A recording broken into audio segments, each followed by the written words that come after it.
Good morning, everyone. Welcome to New York Buddha Dharma.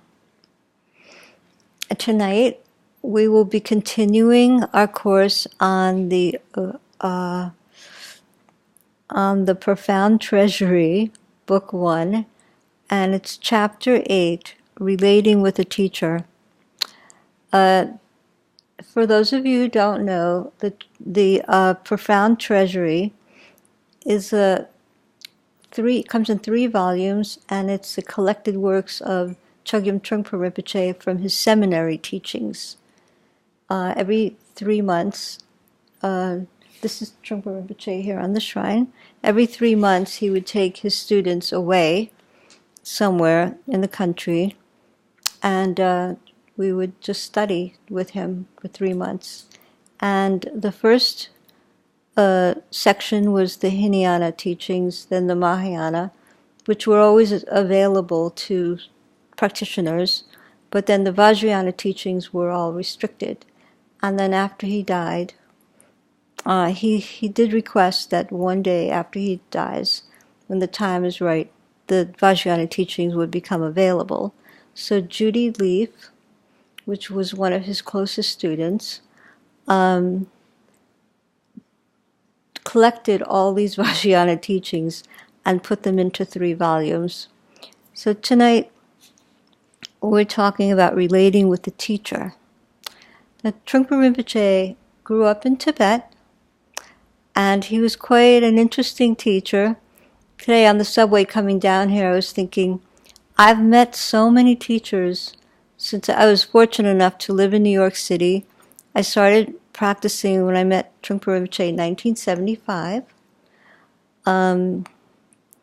And since then, I've met many teachers. Trungpa Rinpoche, we used to call him the Vidyadhara, that was his title. So the Vidyadhara introduced us in the beginning to some of his teachers, the 16th Karmapa, Dilgo Khyentse Rinpoche, who's on the wall there. There's the 17th Karmapa. And they were wonderful teachers, amazing teachers, incredible teachers. Any one of them would have been the most perfect teacher for anybody. Well, what was it about? I realized that so many wonderful teachers who were very well educated in Tibet, like traditional Tibetan teachers like Trungpa Rinpoche, who went through all the rigorous training, retreat practices, studying with their gurus in Tibet, like the ancient way of training teachers. Every teacher received basically the same type of teachings, basically, from their different schools.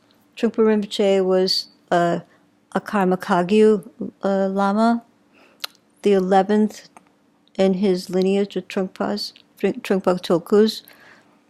But even though they received very similar teachings, a human being has a distinct personality. Like everyone in this room, we're all here gathered together, so we're connected to a spiritual path that we want to work with. But individually, we all have our own personalities. And so every teacher I've met, they were amazing in their own way, but they all had their distinctive styles of teaching. And Trungpa Rinpoche was a very distinctive type of person, shall we say. First of all, he came here in 1970, and he spoke English. In 1970, I remember in the early 70s, Kalu Rinpoche had already been here. He was a great Kagyu teacher, and he never spoke English. He spoke Tibetan, and he had translators. But Trungpa Rinpoche, after he left Tibet, he went to India, and then he received a scholarship to go to Cambridge. And he studied comparative religion there. He learned English, and he spoke English really well.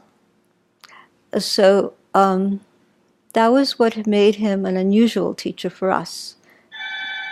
And then he also gathered around him students who were interested in learning Tibetan and Sanskrit, and he called them the Nalanda Translation Committee.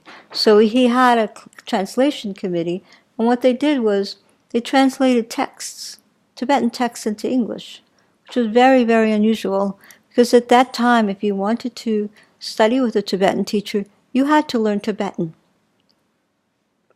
And I'm sad to say that I was a very lazy student, and I never bothered learning Tibetan. I feel really bad about that. Maybe because in our Sangha, we didn't have to, but it would have come in handy. Like my friend and I said once that if we would have learned one Tibetan word a week or a day, we would have spoke, perfect Tibetan. Anyway, maybe in my next life. But so Trungpa Rinpoche was a very unusual teacher in that he spoke English, he wore Western clothes, he had disrobed from his monks' robes when he was in England, and he was married. And so he was able to really relate to the students around him. And most of us were just basically like hippie kids, lying around during a talk, pointing our feet at him, relaxing on our cushions, and hi, Peter. And we really didn't understand what it meant to have a teacher of that level that he was in Tibet, because he was a very high tulku and considered to be one of the greatest teachers of that time. And then I was talking about the good old days when Rinpoche came. We just thought he was like some cute guy who was very charming, and when he spoke, we were like the hearts were beating because he was so amazing and everything that he said, and we just loved him so much that we didn't realize that he was like considered in Tibet and by all the other teachers in the world at that time to be one of the greatest teachers in the world that day.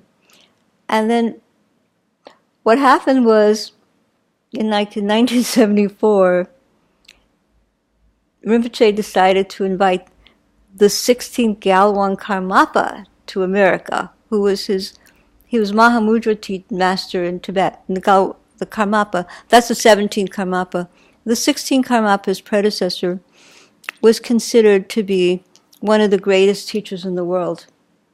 And when he said, well, we're going to invite the Karmapa because I would like to introduce him to my students.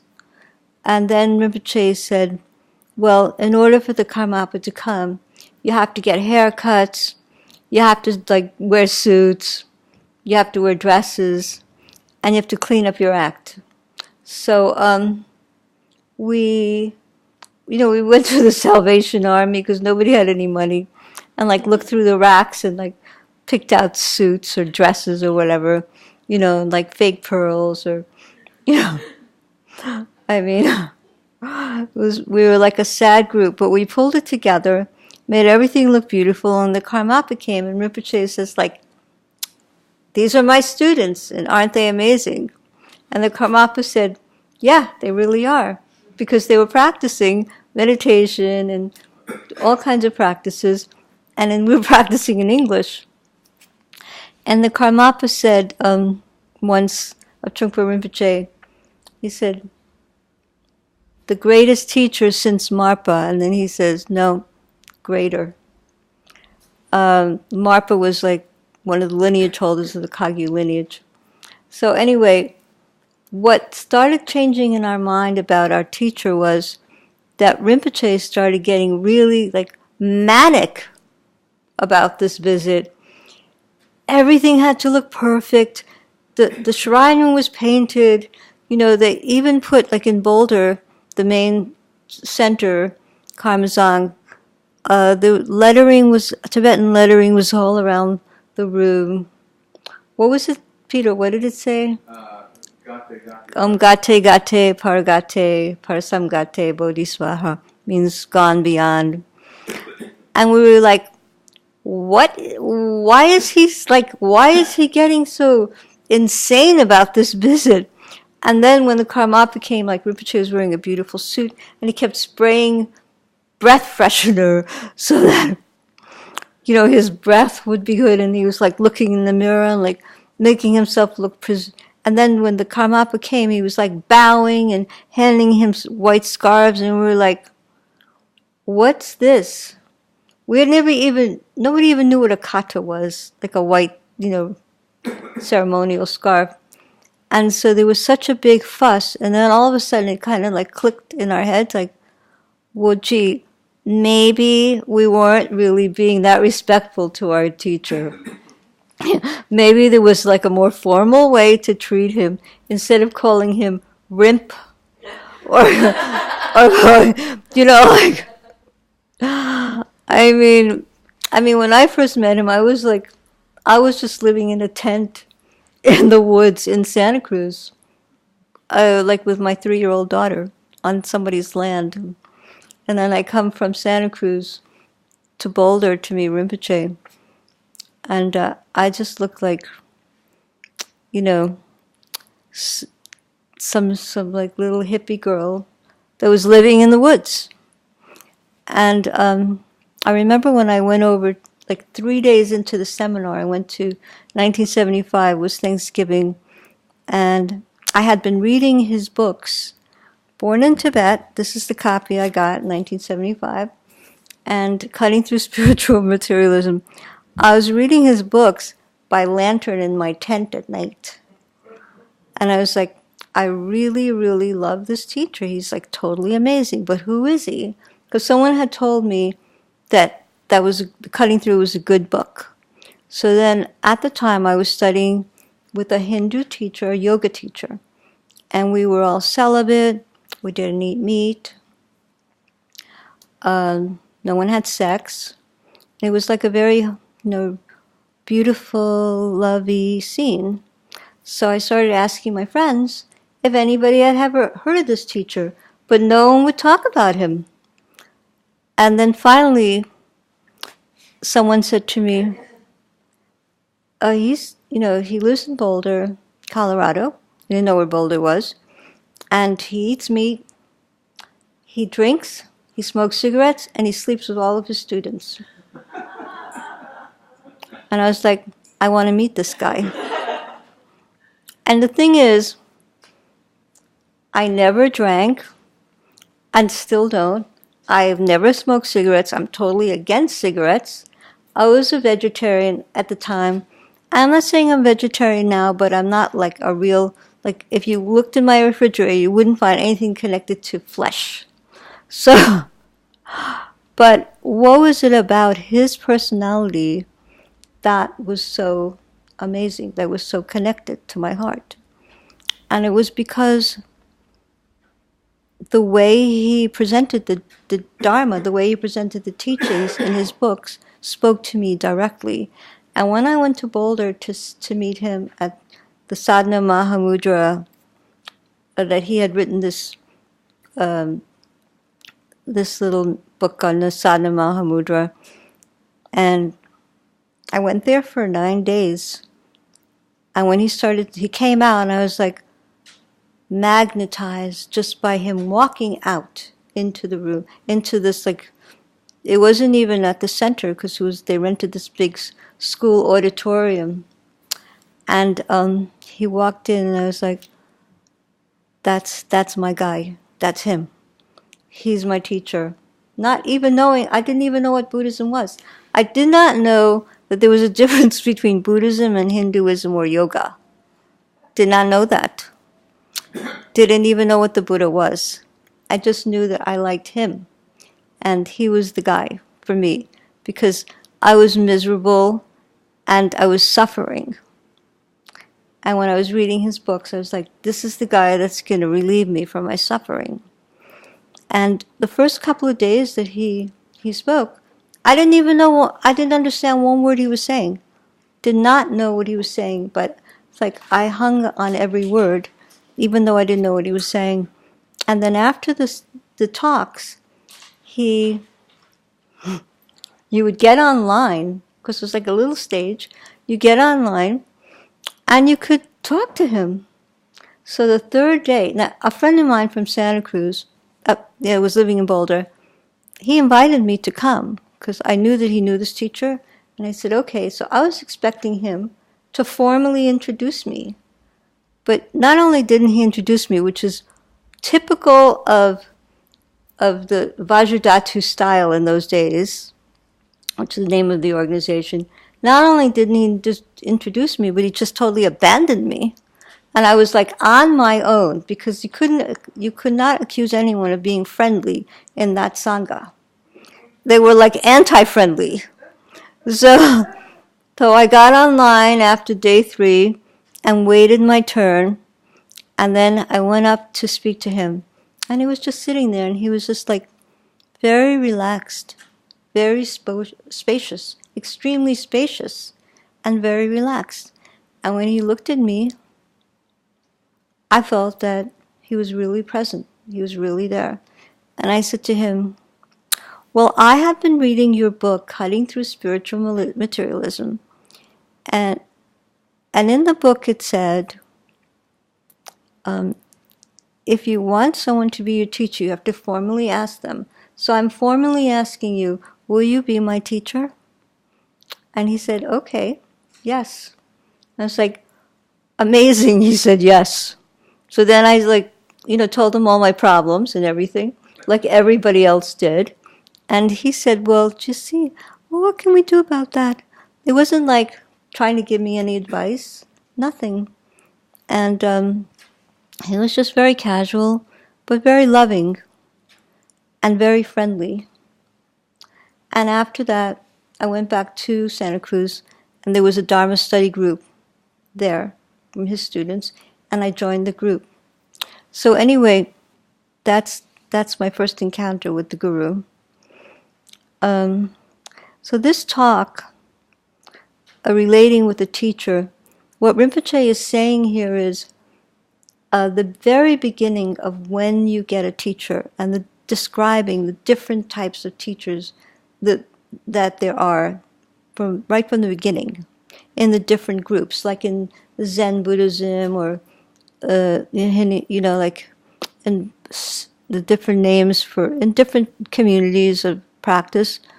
And it's kind of like a list. So I'm just going to go over it, and then just do something else. So he said in the Hinayana, now in our Sangha, we call it the Hinayana. But if you were living in Sri Lanka, let's say, when the Buddha gave teachings in India, he taught in a very simple way from the beginning, and then his teachings increased. So the first teachings he gave was more called Theravadan Buddhism, I would say. So, but in our Sangha we say Hinayana, because in Tibetan Buddhism it's the Hinayana is the first path, Mahayana is the second path, and Vajrayana is the third path. And then there are higher yanas.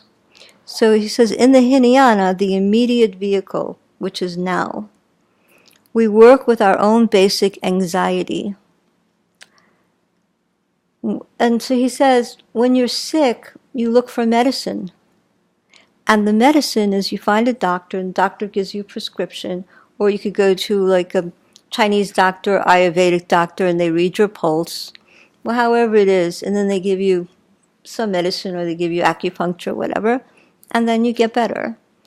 But when you're dealing with anxiety, then you might look for a teacher to help you.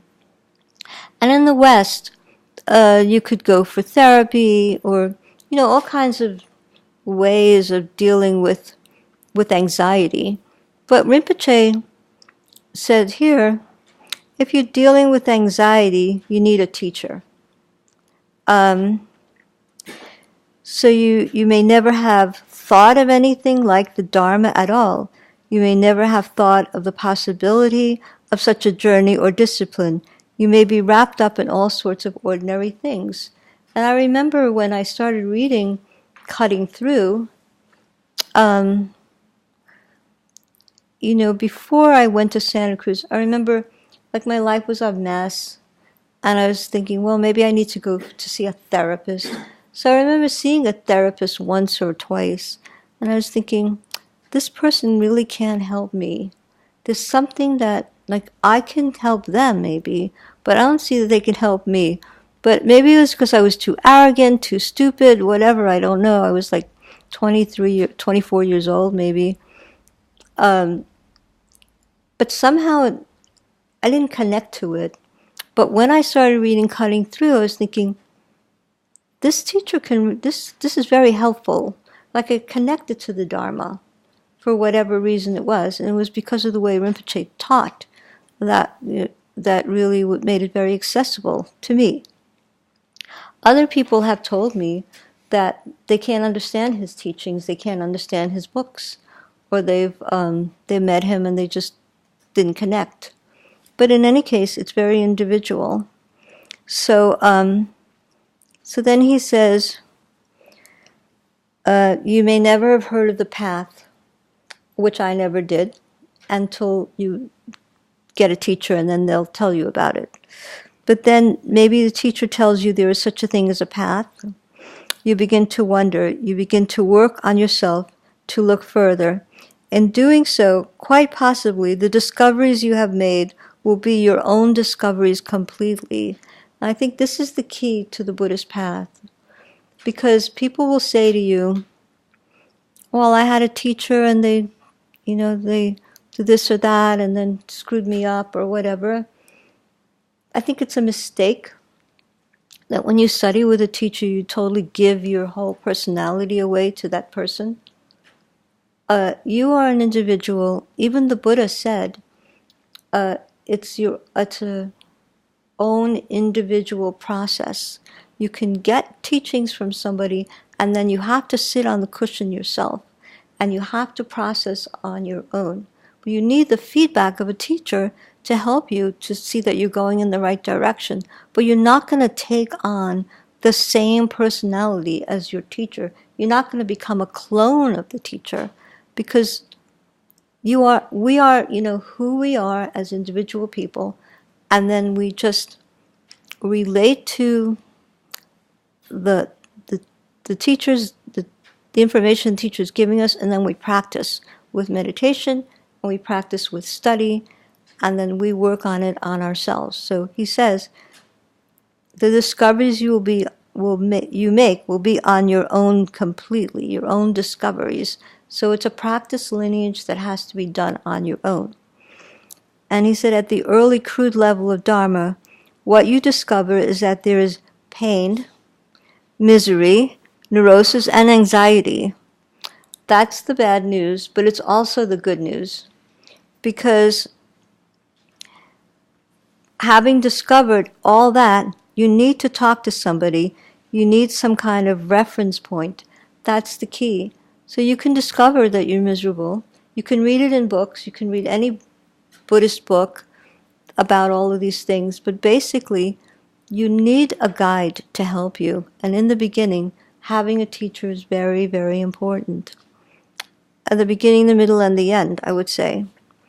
Rinpoche said, if you have problems with it, you can go to your parents, and maybe they'll say to you, go back to school, or you're crazy, go back to school. Or you could talk to your friends, and then your friends will say to you, oh, don't worry about it, let's have a drink, or let's go to Acapulco. That's what he said. So I guess in that time, Acapulco was a destination, getaway.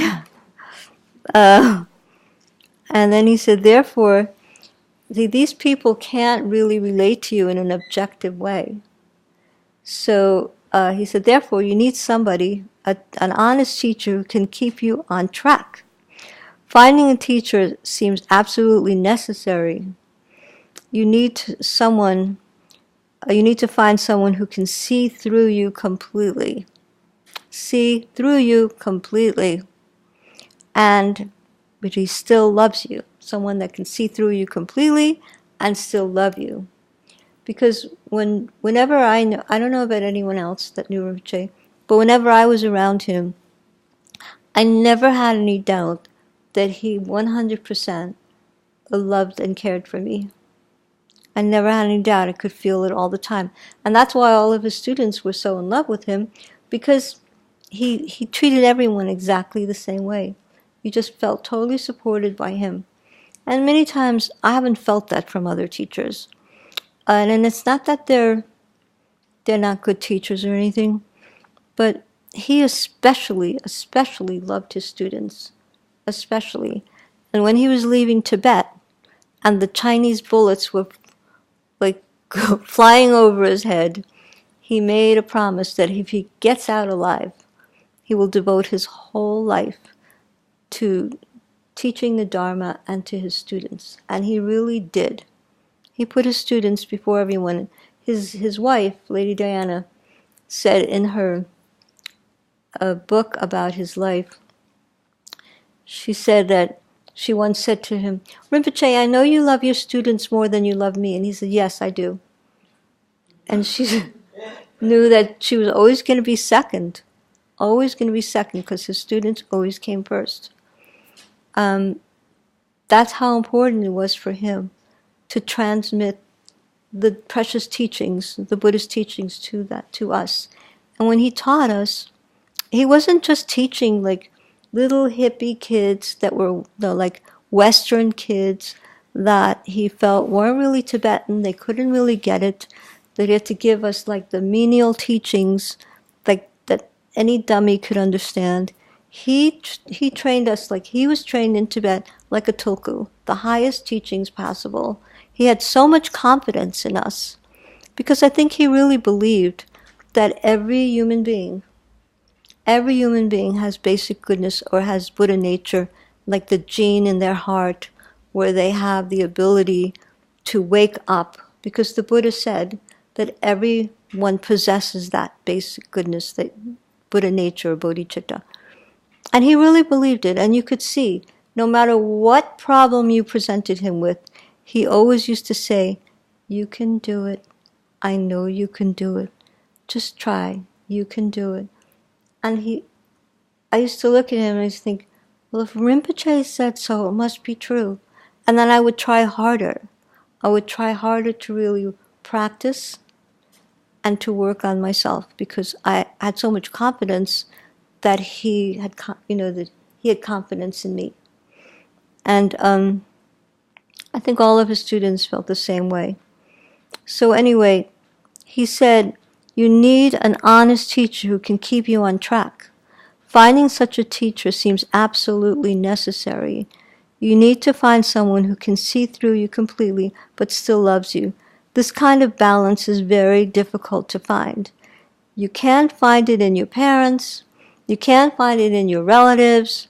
You can't find it from your cronies. So you have to find a teacher who has those qualities. Anyway, a teacher is different from other people in that they are removed from the passions that you possess. So they don't get caught up in your passions. They remain neutral. The point of the teacher is that you need someone who can say yes or no to you. So when you came to him, he was just brutally honest, but not in a mean way, in a kind, loving way, but you knew that he would tell you the truth. And he sometimes didn't even have to say anything. It's just the way he looked at you. And you're like, okay. And then you got it. And now, in terms of finding a teacher right from the beginning of the path, he said the terms for teachers, Shavira, elder, or Natan. So those are the three names. In the Hinayana, the teacher is known as an elder or a learned one. So it's like I went to him in 1975, and he was like an elder. He was a learned one. An elder in Sanskrit is Shavira, and in Pali it is Thera, Thera, which means older. The Tibetan word Neten, Neten, also has the sense of elder. Ne means those who dwell or settled, and ten means having established the settlement properly. So someone that's older or more experienced than us. The Zen term Roshi also means elder. Whether we say Shavira, Roshi, Thera, or Natan, we mean old elder. old in wisdom, old in discipline, old in terms of familiarity with the Dharma. So they are already a seasoned person who understands all of these things that we need to learn. Another term for teacher is acharya. Acharya means the foremost teacher. The Tibetan word for acharya is lopan. Lop means learning, and pan means chief. And right in the beginning, in the 70s, when Rinpoche started our Sangha, he gave us like names in the organization. So one person's name was the Dorje Lopan. Lodra Dorje. What was his name in real life? I forget. He was he still is, a very brilliant guy. And he was put in charge of like practice and study. So we called him the Lopan. The Lopan, Lodra Dorje. That was his, I guess, refuge name. And what else do we have? So whenever we had any questions or anything, we would call the Lopan, and he would tell us about practice and study. Any questions throughout like the years, we'd call the Lopan's office, and the Lopan would tell us what to do. We also have a term for teacher, which is Lama, as in the Dalai Lama. La means above, and Ma makes it the person who is above. The Dalai Lama's first name is Tenzin Gyatso, which means protector. Tenzin means protector of the Buddhist teachings. And Tibetan children, if you've ever met Tibetan children or people, mostly everybody's first name is Tenzin. The boys and the girls, they all have the name Tenzin. And it's because they're all named after the Dalai Lama, Tenzin Gyatso. And Tenzin means the protector of the Buddhist teachings. The Sanskrit word for Lama is not guru, because we always think guru is a Sanskrit word. But it's not guru, although people often think so. The Sanskrit word for Lama is uttara, which means upper as well, or laborer. And strangely enough, both the Sanskrit and the Tibetan terms, the upper, also means a carrier or laborer or porter. So the teacher is the best porter of all, because a super porter who can carry the heaviest load. So although there is no immediate linguistic connection between a lama and a lama with a double L, like, an animal, maybe there is a connection, Rinpoche said. So the teacher is made heavy by their own learning, their own wisdom, and their own discipline. And on top of that, they are also able to carry people's neurosis or burdens on their back. If people need to be ferried across the river of samsara, of suffering, then the Lama will carry them in one bundle, like carrying a sack of 10,000 little sentient beings across the border. But it's true, because once a teacher accepts you as their student, there's a big responsibility for them, because then they have to carry you with your neurosis, and like Rinpoche would say, you're bullshit. So, and believe me, he did a lot of carrying in those days. But he was very, very patient and loving and kind. Now the next is, then we have what is known as, in Sanskrit as upadhyaya. The Tibetan word for upadhyaya is kempo, which means preceptor. And this teacher over here on the wall is Khenpo Tsultrim Gyamtso, who's a teacher that I've studied with for many, many years. So Khenpo means preceptor. It refers to the person you have taken refuge vows with, the person who enters you into the path of individual salvation. The preceptor is like a doctor who makes you take your medicine and promises you that you will be cured. So basically, what he's saying is, when you first meet your teacher, then after a while, and you feel comfortable with that person, then the formal way of entering the stream or entering the path of Buddhism is to take refuge. You take refuge in the Buddha, you take refuge in the Dharma, you take refuge in the Sangha, and then you become a refugee. And what that means is you give up your home, which means your safety, your cute, sweet little nest, the cozy nest, and you walk outside and you put yourself on the path of the practice of meditation and study. And it's a very, very difficult path, but totally worth it, because it's the only thing that really genuinely gets you out of the misery and the suffering of your life.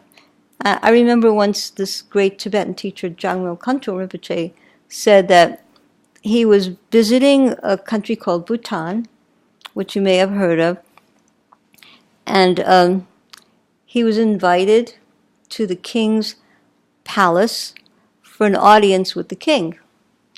And he walks into the palace.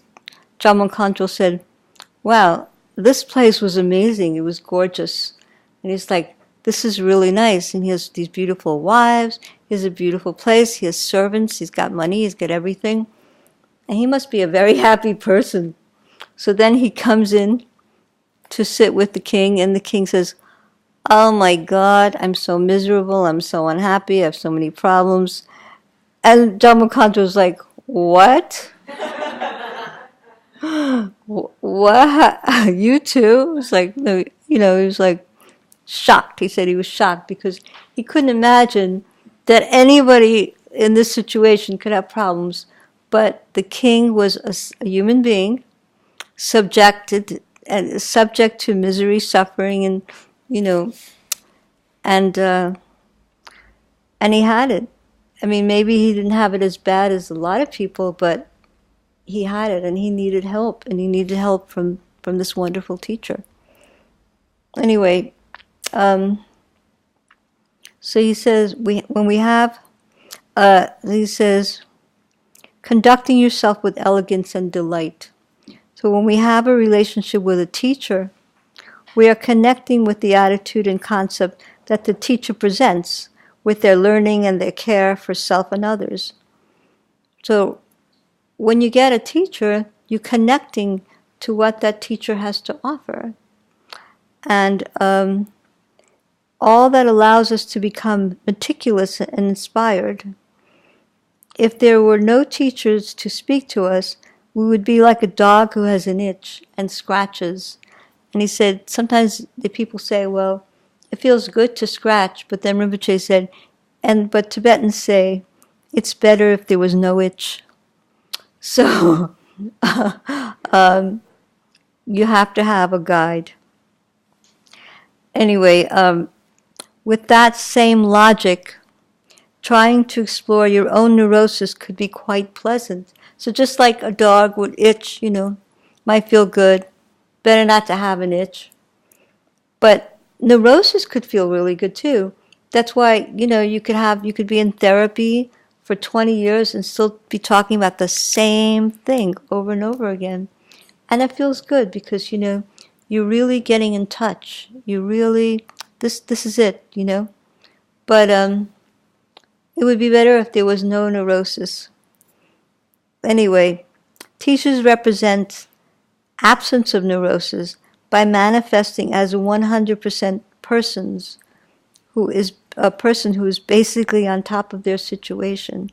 They are healthy and precise and inspired by the Dharma and the delight in teaching. So teachers, when we asked Khenpo once, Khenpo Tsotum Gyatso, what is the best profession you could have? Because, Dharma practitioners want to know what's the best profession that you can have to really be very helpful. And he said the best profession is being a teacher. The second best profession is being a doctor or a nurse or someone in the healing profession. So Rinpoche always used to say, I don't need this job. If I wanted to have a happy life, I could get a job in a university, I could make a salary, I could have like a nice cozy situation going on. And I don't need all of my students to come into my household, like and wash dishes and vacuum for me. I could hire a proper servant, like a proper housekeeper, and they could do a good job. But the reason he was so... Peter, did you ever wash any dishes at the court? No. Did you ever vacuum or anything? No. No. Peter has special compensation because he never lifted a finger. He told me when I was depressed, he told me to wash dishes. Oh, okay. Did you ever do it? Yeah, absolutely. Yeah, it's a great experience. At the court? No, not at the court. Oh, at home. And then doing, at, wherever there was a rota, like at Wait. Shambhala Mountain Center. Wait, Peter, wait. You peel potatoes. Yes, Wow. that's what I did. Yeah, let everybody know this, Peter. Yeah. It was wonderful. It was great. What Yeah. was great? Peeling potatoes. Okay, Yeah. good. There's a picture of me in the midst of piles of potatoes with a little sign on it that said "Peel 150 potatoes." At Rocky Mountain Dharma Center. And, it was wonderful, vicarious experience for me, but really very Sure. refreshing. See, I mean, Peter was born like the king of Bhutan. He didn't have to lift a finger. But even though you didn't have to lift a finger, you were not in any shortage of neurosis. No, certainly Okay. not. So that proves my point. And I wasn't happy. I wasn't Wasn't happy happy. with everything that I had. Yeah, and Rinpoche always used to say, you may not be happy, but you could still cheer up. Absolutely. Anyway, he said, okay, teachers represent absence of neurosis by manifesting as 100% persons who's basically on top of their situation. They are healthy and precise and inspired by the Dharma, the teachings of the Buddha, and the delight in teaching. In order to teach sentient beings, you have to really be inspired by the teachings of the Buddha.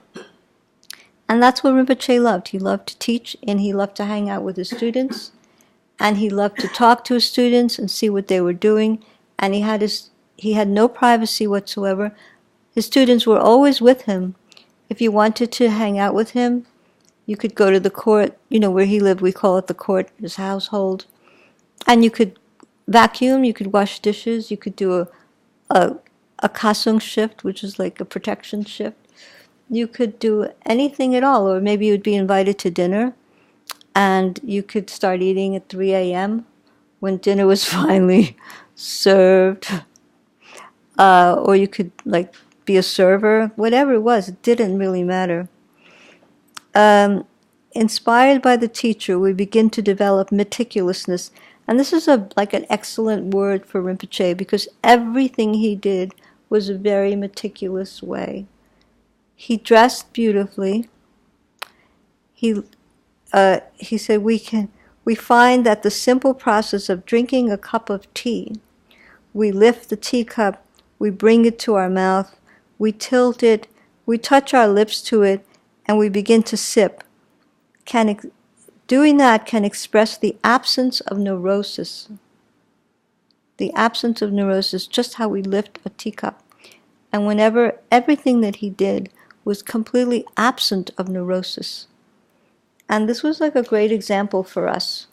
Because basically, I don't know about other people, but my whole life was basically very neurotic, having grown up in New York City. That quality of meticulousness does not mean you are completely blissed out. It's not love and light. It means you are just conducting yourself with elegance and delight.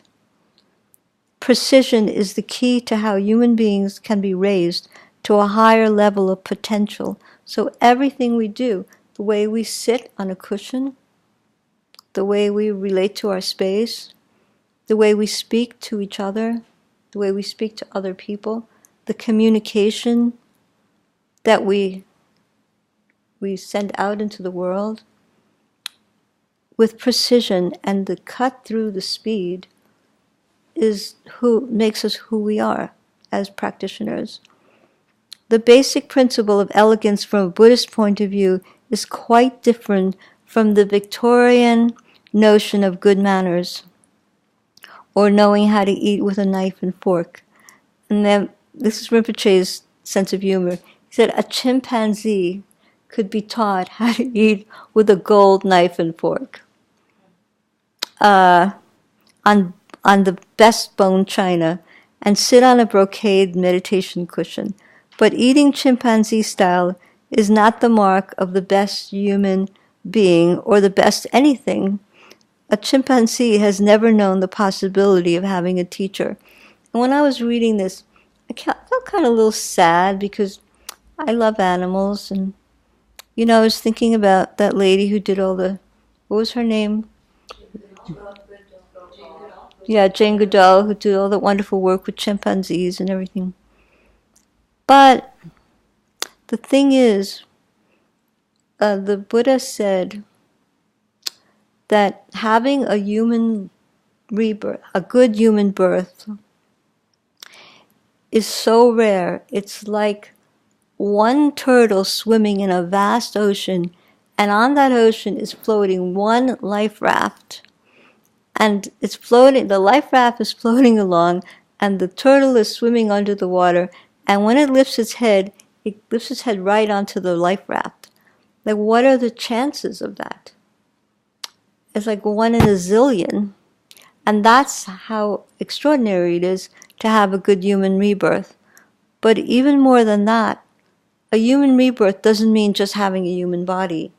It means being born with a body that's functional, being born in a time and a place where you can hear the teachings of the Buddha, where you can meet in person a teacher who can help you, where you can really practice the Dharma in a peaceful way, that you don't have to struggle for a livelihood, you don't have to live in misery and squalor like the black hole of Calcutta. It's like so amazingly rare that when we have this opportunity to practice the Dharma, we should just completely cheer up and rejoice, because it's a very rare thing. A lot of us just take it for granted. But that's what Rinpoche is saying here, that even though animals are very sweet and loving and everything, they don't have the ability to really practice the way we do. And that's because it's not really like, it's not that there's anything wrong with them, but it's not exactly having all the faculties that we need to be a Dharma practitioner. As the best of human beings, you are not quite chimpanzees. You have the decency to relate with your teacher. You are decent in terms of your behavior patterns. That basic decency at a very ordinary and simple level will bring enlightenment, individual salvation. So if we can just, this is what he's saying. Rinpoche always used to say that anyone could attain enlightenment in one lifetime if they really wanted to. And he's saying here, you have the decency to relate with your teacher, and you are decent in terms of your behavior patterns. That basic decency at a very ordinary and simple level, simplicity, will bring enlightenment, individual salvation in this very lifetime. That's amazing. I never heard a teacher say that. No teachers have said that. If the Buddha were here right now, he would probably say, and this is really amazing, he says, if the Buddha was here right now, he would probably say that conducting yourself properly in accordance with your local culture could be considered 20th century Vinaya, or monastic discipline.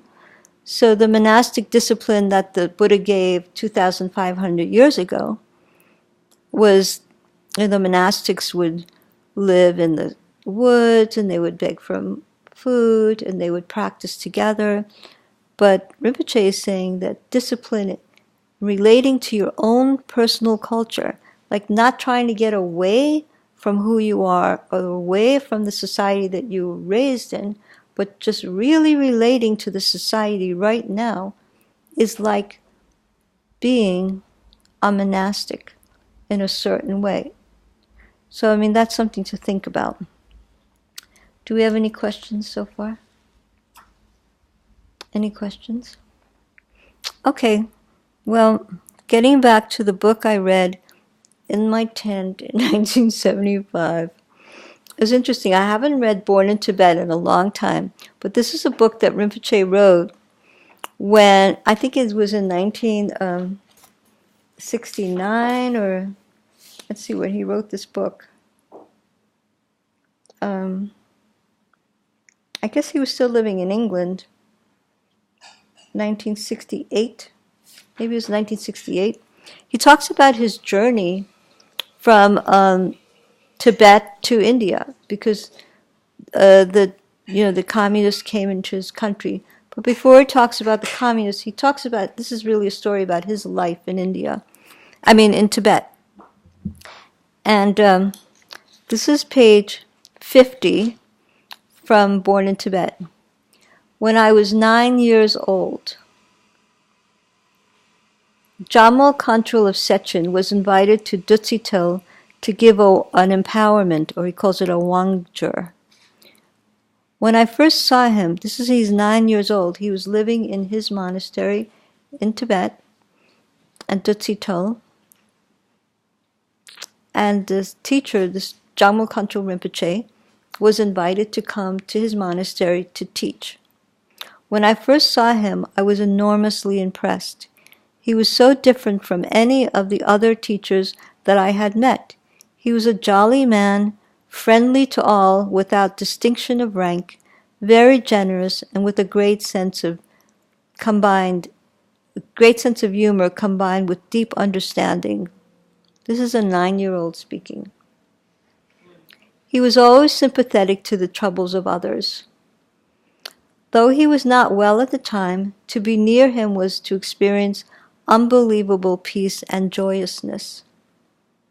He used to say that, now that we have met again, this is what Jamal Khantrul of Sechin said to Rinpoche, now that we have met again,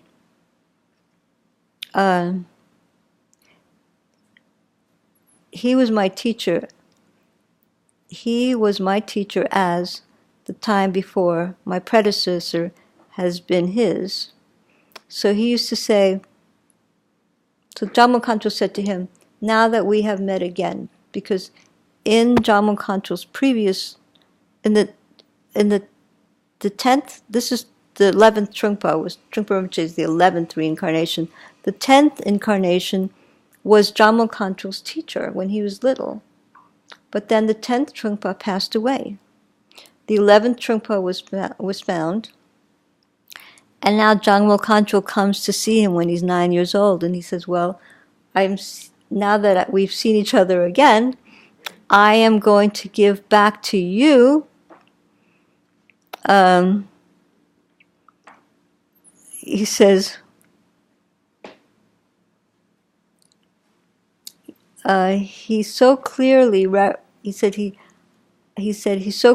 remembered all the 10th Trungpa had taught him. So when he was a little boy, he studied with the 10th Trungpa, and he remembers everything he taught him and all his kindness to him from his earliest childhood. He said how happy he was to give back to me that which he had received from his own guru, which was the 10th Trungpa. As they say in Tibet, to return the owner's possessions. So when you teach someone that was your teacher in a past life, you're returning to them the possessions, like what they gave you, you're giving it back to them.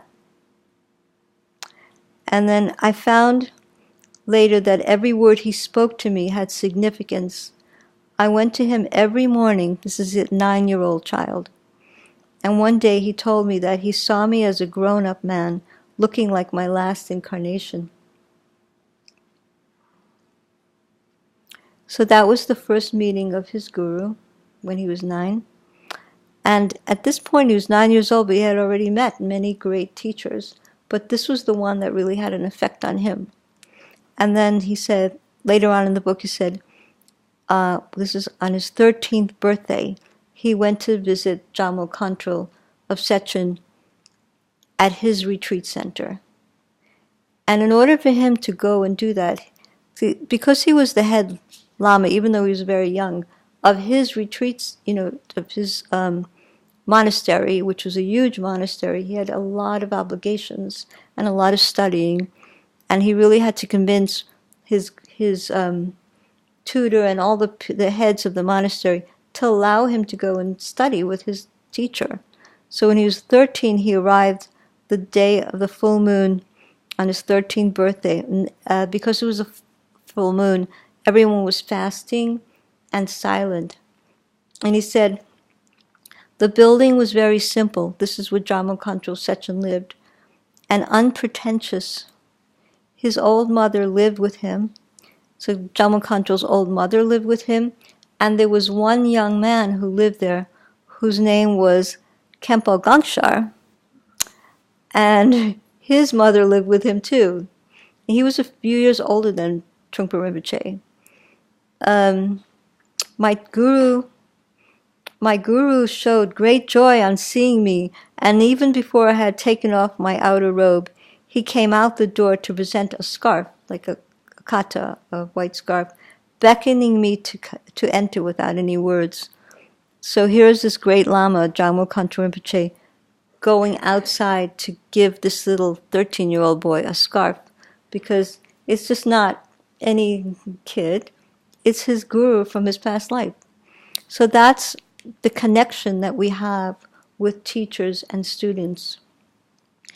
And when we receive, in the Kagyu lineage, they say, when you receive a meditation instruction from a teacher, it's like from warm palm to warm palm, all the way back to the Buddha himself. So when the Buddha taught meditation, he gave it to his students, who then gave it to their students, all the way to the present moment. So it's a continual lineage of oral transmissions. And that's why it's so important to have a living teacher, because you can read books, you can watch, a video, I guess. In this day and age, you can get meditation instruction online. But it's important to have a living teacher that you meet in person who will give you instruction, and that the lineage is being transmitted. And whenever I give a meditation instruction to children, I always say to them, same thing, I am giving you the instructions that I received from my teacher, and when you grow up, you will then give it to your students, empowering them to know that they will be teachers one day too. So, I guess the happy ending of this story is that Rinpoche's wife, Diana, gave birth to their second son, who was recognized when he was 3 years old to be the reincarnation. This teacher of Khensi Rinpoche recognized Gesar, Rinpoche's second son, as the reincarnation of Jammo Khantrul Sechen. So he was born into Rinpoche's household. So I guess that's the end of the talk. Does anyone have any questions?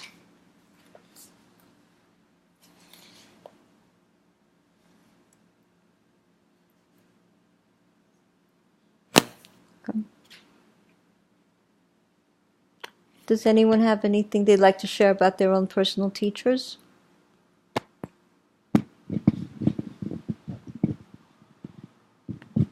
I have a little question about reincarnation, because when we burn all our vasana, which is our karma, then we don't have another rebirth again, right? So, so the purpose of being reborn is to exhaust everything that we had in all our past lives. And so if we exhaust it all, we don't really need it anymore. So for the Lama or, teacher, guru to reborn? What is their purpose? Well, that's a good question. As I said earlier, the greatest thing that we could do is to be a teacher, so for the benefit of helping others. In Buddhism, especially in Vajrayana Buddhism, Tibetan Buddhism, you take something you take the refuge vow, which puts you on the path of studying the Dharma. But then after a couple of years, you might want to take something called the Bodhisattva vow. The Bodhisattva vow is where you take a vow that you will not attain enlightenment through all your lives. You will always, even when you attain enlightenment, you will continue to come back to another rebirth to share what you have learned to help others. So if everyone who attained enlightenment never came back, who would be here to help everyone that hasn't attained enlightenment? So it's an act of generosity, complete generosity. In that sense, if you attain enlightenment, let's say burn up all your karma. And then the other thing is, in terms of rebirth, it isn't like, for ordinary people, it isn't like something solid continues, like the body burns away and something, but it's an energy that we bring with us into our next life. So I guess it's very important to really practice and study and try to live a life of a Dharma practitioner as best we can, so that we don't collect any negative karma to take with us. So maybe that would be one way of looking at it. But every tradition has a different way of seeing things, but that's the tradition that I understand. Does anybody want to share any, Peter?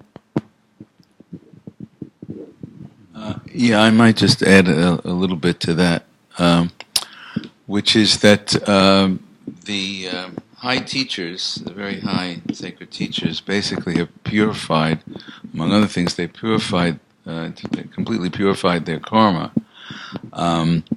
And having done so, they don't have to come back, but they choose to come back, to continue to come back in human form in order to be able to continue to teach. Right.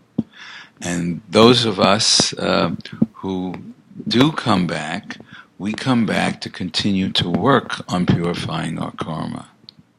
So that's kind of the way. It's a choice. It's a choice by the great teachers to come back, and it's a reason for us common folk to come back. Both of those two things. Yeah. Yeah. Anybody else? Sasha?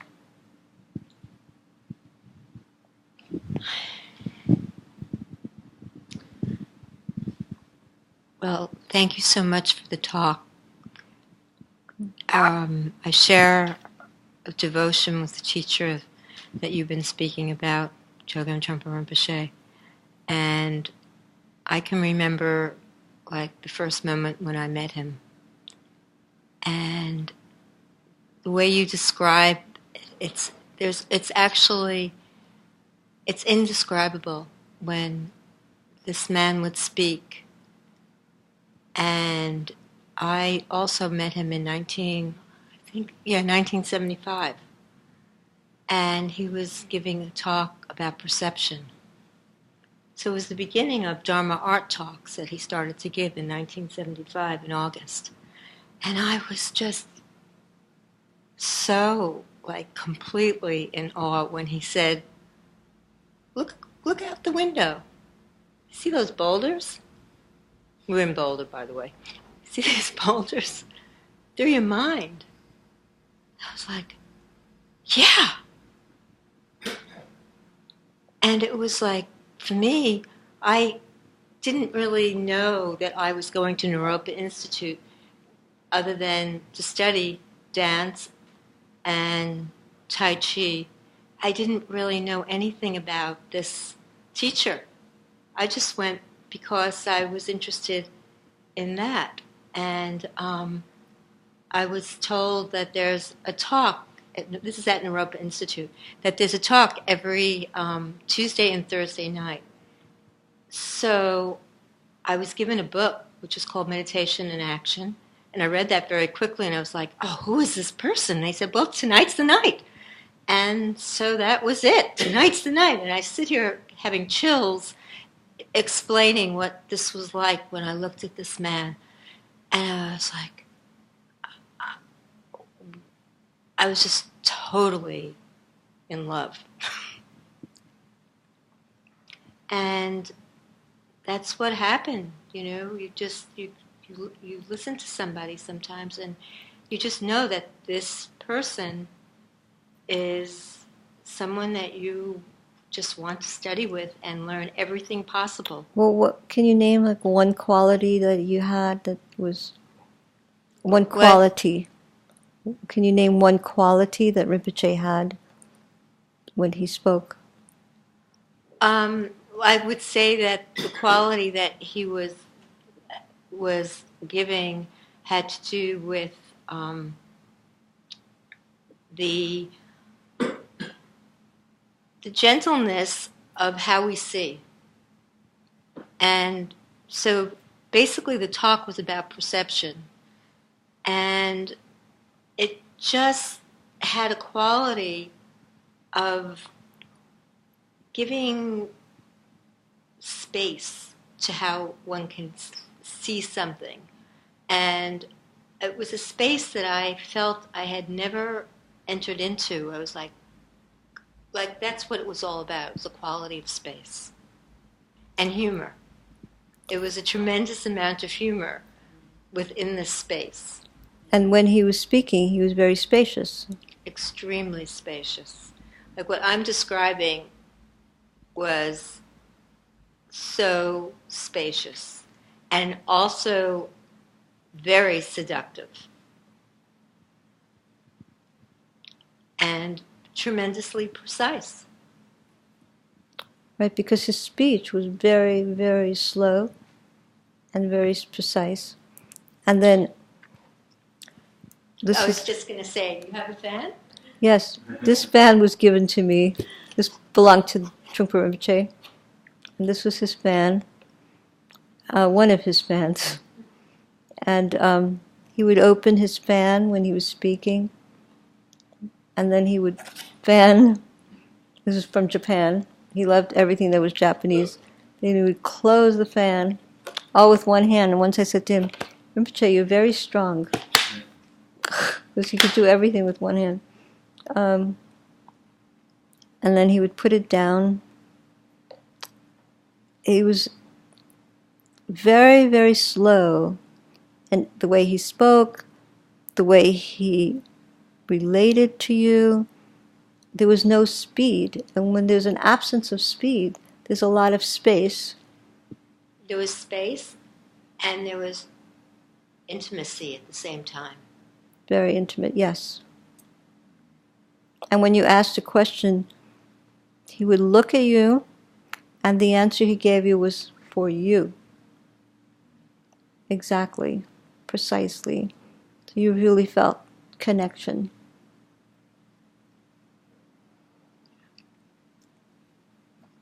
Thank you, Sasha. Anyone else with any experiences with a teacher or anything? Okay, so should we dedicate the merit? Okay. It's important to dedicate the merit after a talk, because whatever we have learned or studied here, we are now going to give it away for the benefit of all sentient beings.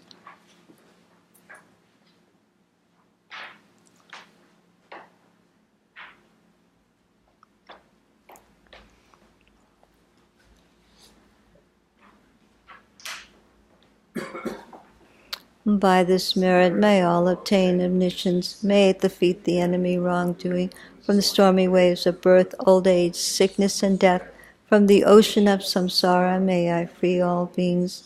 By the confidence of the golden son of the great East, may the lotus garden of the Rigden's wisdom bloom. May the dark ignorance of sentient beings be dispelled. May all beings enjoy profound, brilliant glory.